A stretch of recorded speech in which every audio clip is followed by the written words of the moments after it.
2020 ഔദ്യോഗികമായി NDAയിൽ ചേർന്നുവെങ്കിലും എത്ര പേർ ഇനി 2020ക്ക് ഒപ്പം നിൽക്കും?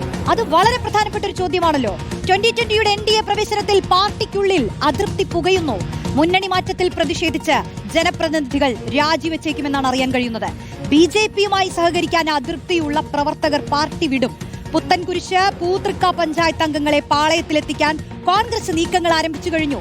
നേതാക്കളുമായി ഇടതുമുന്നണിയും ചർച്ച നടത്തുന്നു. പ്രതികരണത്തിലേക്ക് പോകാം. 2020 എന്ന് പറയുന്ന പ്രസ്ഥാനം ഇടതിലേക്കുമില്ല വലതിലേക്കുമില്ല.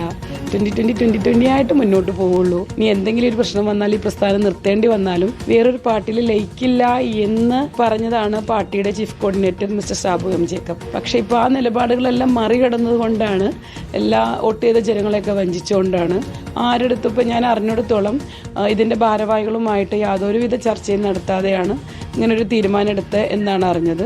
ഞങ്ങൾക്ക് ഒരിക്കലും അക്സെപ്റ്റ് ചെയ്യാൻ പറ്റാത്തൊരു കാര്യമാണ്. കാരണം ന്യൂനപക്ഷ സമുദായങ്ങളെ ഇത്രയധികം ദ്രോഹിക്കുന്ന NDA സഖ്യമായിട്ട് 2020 യോജിക്കുന്നതിൽ ഞങ്ങൾക്ക് താല്പര്യമില്ല. ഞങ്ങളതുകൊണ്ട് 2020 പാർട്ടി ഞങ്ങൾ വിടുകയാണ്. മുൻ മെമ്പർമാർ നമ്മുടെ കൂടെ ഉണ്ട്. പുതിയൊരു പാർട്ടി എന്ന നിലക്കാണ് നമ്മൾ 2020 എന്ന് പരീക്ഷിച്ചത്. 5 വർഷം നമ്മൾ പൂർത്തിയാക്കി.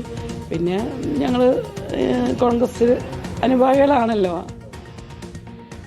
നോക്കൂ പ്രേക്ഷകരെ, ഇത്തരം പ്രതികരണങ്ങളൊക്കെ വന്നു കഴിഞ്ഞു. 2020യുടെ മുൻ ബ്ലോക്ക് പഞ്ചായത്ത് പ്രസിഡന്റ് റസീന പരീദിന്റെ പ്രതികരണമാണ് ഇപ്പോൾ നിങ്ങൾ കേട്ടത്. വിശദാംശങ്ങളിലേക്ക് പോകാം. നമുക്ക് അർജുൻ മട്ടന്നൂർ ചേരുന്നു. അർജുൻ, ഈ സാബു എം ജേക്കബ് പറയുന്നതിനനുസരിച്ച് അയാൾക്കൊപ്പം ഒഴുകിയിട്ടുള്ള പാർട്ടി പ്രവർത്തകരാണ്, അതിനനുസരിച്ച് മുന്നോട്ട് പോയ പാർട്ടി അജണ്ടകളാണ്.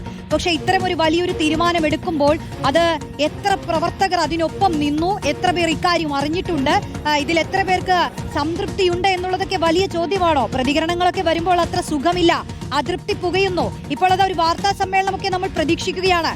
കൊഴിഞ്ഞുപോക്ക്, അതിന്റെ വ്യാപ്തി എത്രത്തോളം ഉണ്ടാകുമെന്ന് അറിയാൻ കിടക്കുന്നതേയുള്ളൂ.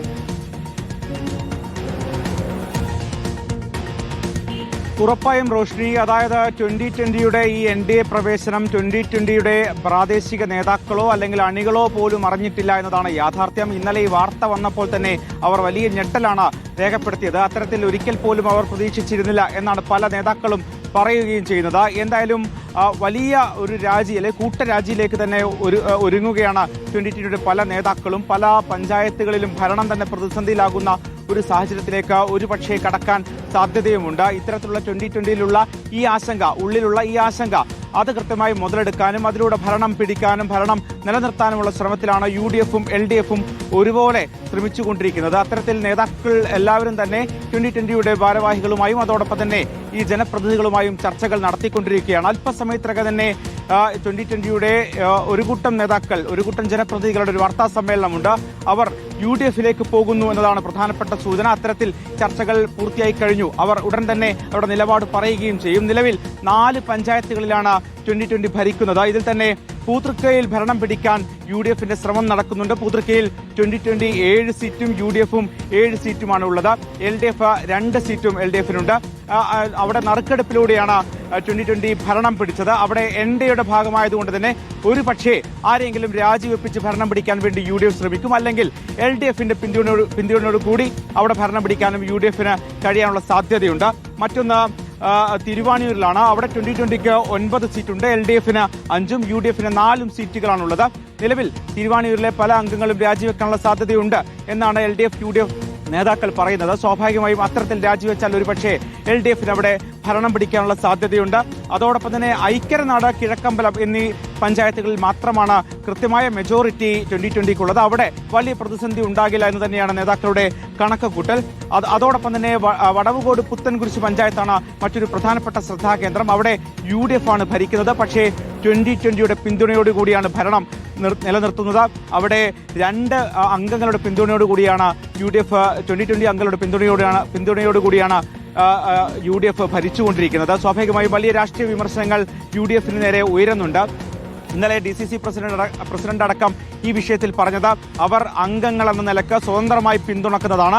ആ പിന്തുണ വേണ്ടെന്ന് വെക്കില്ല എന്നതാണ് പറയുന്നത്. പക്ഷേ അതിനപ്പുറത്തേക്ക് ആ അംഗങ്ങളെ രാജിവെപ്പിച്ച് സ്വന്തം പാളയത്തിലേക്ക് കൊണ്ടുവരാനുള്ള ശ്രമങ്ങൾ നടത്തും എന്നും നേതാക്കൾ പറയുന്നുണ്ട്. എന്തായാലും വലിയ ചർച്ചകളും അതോടൊപ്പം തന്നെ വലിയ സ്വാധീനിക്കാനുള്ള ശ്രമങ്ങളും ഒക്കെ തന്നെ അണിയറയിൽ പുരോഗമിച്ചുകൊണ്ടിരിക്കുകയാണ്. വരുന്ന നിയമസഭാ തിരഞ്ഞെടുപ്പിന് മുൻപ് പരമാവധി പഞ്ചായത്തുകളിൽ സ്വാധീനമുണ്ടാക്കുക, പരമാവധി പ്രാദേശികമായി സ്വാധീനമുള്ള നേതാക്കളെ സ്വന്തം ക്യാമ്പിലേക്ക് എത്തിക്കുക എന്നതാണ് UDF-ഉം LDF-ഉം ലക്ഷ്യമിടുന്നത്. പക്ഷേ അത്തരത്തിൽ പോകുന്നവർ പോകട്ടെ എന്ന നിലപാടാണ് 2020-യുടെ നേതാവായ സാബു ജേക്കബിനുള്ളത്. എന്തായാലും വരും ദിവസങ്ങളിൽ വലിയ മാറ്റങ്ങൾ, വലിയ അടിയൊഴുക്കുകളൊക്കെ തന്നെ ഈ കുന്നത്തുനാട് മണ്ഡലത്തിലും അതോടൊപ്പം തന്നെ അവിടെയുള്ള മറ്റ് പഞ്ചായത്തുകളിലും ഉണ്ടാകുമെന്ന കാര്യം ഉറപ്പാണ്.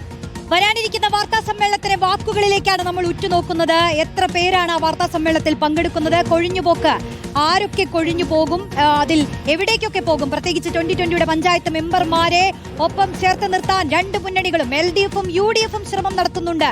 അപ്പോൾ ഈ പ്രവർത്തകർ എവിടേക്കായിരിക്കും പോവുക എന്നുള്ളതൊക്കെ വളരെ നിർണായകമായ ഒരു ചോദ്യമാണ്. നമ്മൾ